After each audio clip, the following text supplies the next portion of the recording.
De nouveau sur votre plateau N-Sup Talent, bienvenue à vous. N-Sup Talent est l'émission qui révèle les talents d'N-Sup Afrique.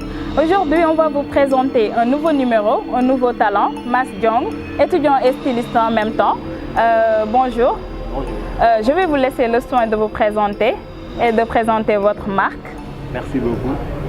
Bonjour tout le monde, je m'appelle Massamba Diong. Je suis étudiant en Master 2 en gestion de projet à N-Sup Afrique. Je suis en même temps styliste de la marque Mass Attitude, qui est une marque de vêtements unisexe et qui se spécialise dans le tradi moderne. Merci Mass. Alors, pouvez-vous nous parler un peu d'où évolue l'idée de la marque EMEI? L'idée de la marque EMEI m'est venue de mon propre nom, Massamba. Donc, on m'appelle Mass, j'ai pris le nom Mass que j'ai attribué au nom de la marque, et puis j'en ai ajouté l'attitude. Parce que selon moi, quand on parle de mode, on parle d'attitude.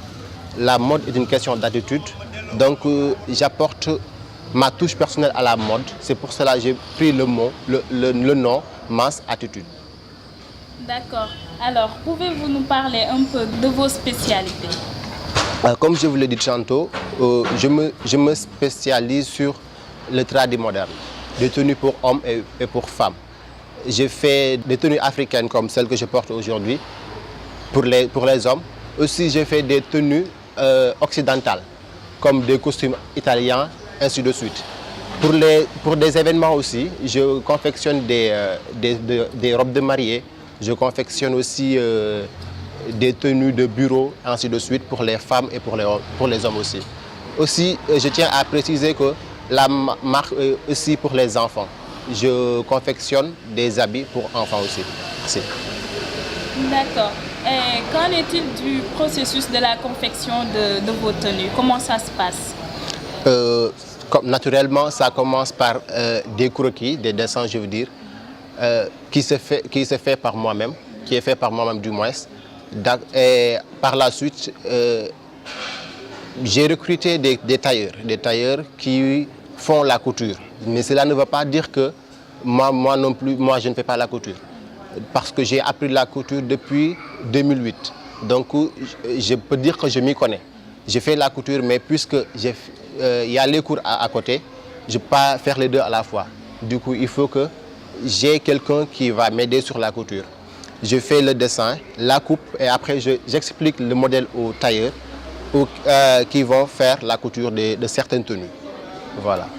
D'accord, merci. Alors maintenant, on comprend que EMEI est devenue une entreprise parce que vous avez des employés et tout. Pouvez-vous nous parler un peu du rôle de la jeunesse sur l'entrepreneuriat? Ça serait une question à laquelle je serais fier de répondre déjà. Parce que moi, personnellement, j'ai toujours cru en l'entrepreneuriat. Parce que il y a combien d'écoles privées ici au Sénégal, on ne peut pas compter. Et je n'en compte pas les écoles publiques aussi. Cela veut dire que chaque année, il y a beaucoup de diplômés. Il y a des milliers de diplômés. Tous ces diplômés-là, s'ils partent dans les entreprises pour faire des demandes d'emploi, c'est sûr que même les 10% n'auront pas de travail. Donc, ce sera à nous, étudiants, de créer notre propre emploi. Par exemple, si je prends mon cas à moi, j'ai pris mon talent de couturier, plus mon talent de gestionnaire de projet. J'ai fait le rapport entre les deux et je me suis dit que je vais créer ma propre boîte, une marque de vêtements pour hommes et femmes. Et avec ça, je pourrais avoir du travail pour moi-même. Je pourrais aussi créer des emplois. Depuis l'obtention de ma licence, mes parents, mes amis me demandent pourquoi je ne suis pas allé dans les entreprises pour faire des demandes de stage, ainsi de suite. Mais moi, personnellement, ça ne me tente pas. Je préfère créer ma propre entreprise dans laquelle je vais travailler et qui va me permettre de recruter d'autres personnes qui eux aussi pourront avoir du travail.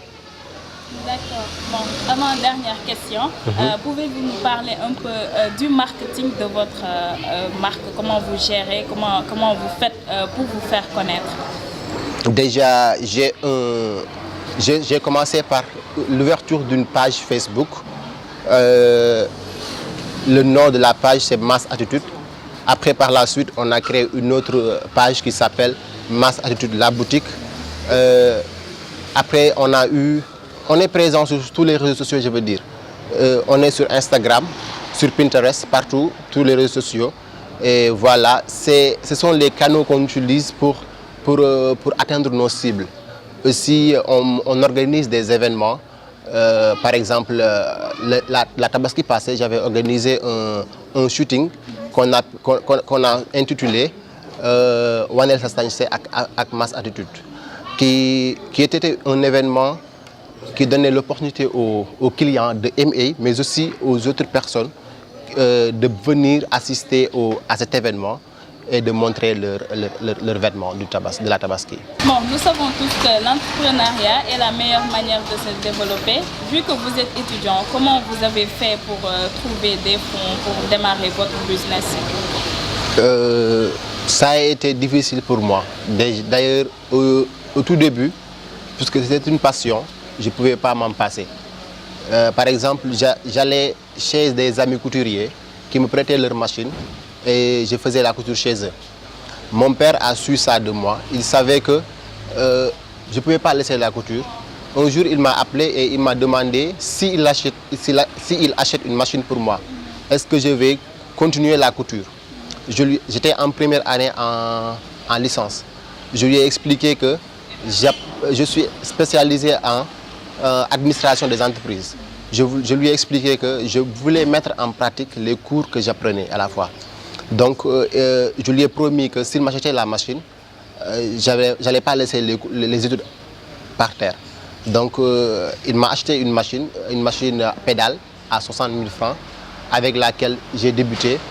J'avais de petites commandes. Je faisais épargner cet argent que je gagnais. Après l'obtention de la licence, je me suis carrément spécialisé dans la couture. Pendant ces mois de vacances, l'argent que j'avais épargné d'à côté, j'en ai acheté une autre machine. Et vu que c'était l'approche de la Korité et de la Tabaski, j'en ai obtenu un peu de sous qui m'a aidé aussi à ouvrir un petit atelier avec lequel j'ai débuté avec un ami couturier que j'avais recruté. Et par la suite, voilà ce à quoi j'ai débuté et que Mass Attitude est devenu ce qu'il est aujourd'hui. Alors, pensez-vous élargir votre marque au-delà de Thiès? Évidemment. Comme j'ai des clients ici à Dakar, la manière dont je fais avec eux, ils lancent leurs commandes.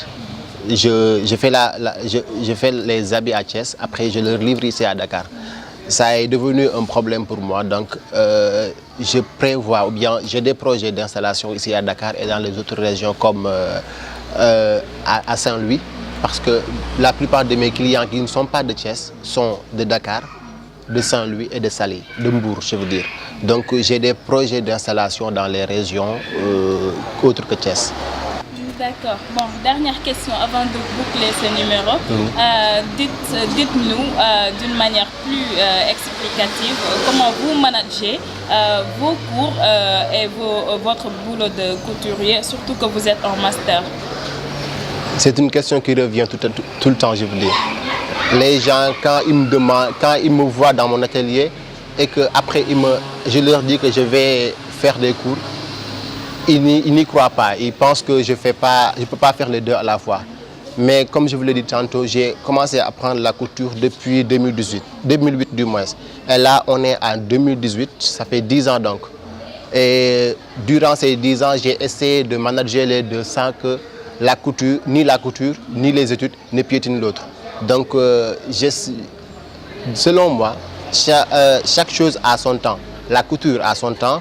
Les études aussi ont leur temps, donc j'essaie de manager les deux à la fois sans que l'une ne piétine l'autre. Nous allons donner l'opportunité à notre cher invité de dire son dernier mot. Merci beaucoup.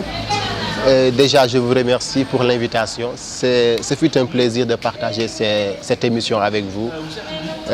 Mon dernier mot serait d'inviter tous les étudiants et les jeunes à l'entrepreneuriat parce que, selon moi, l'entrepreneuriat est la seule clé qui peut nous ouvrir les portes du développement, franchement.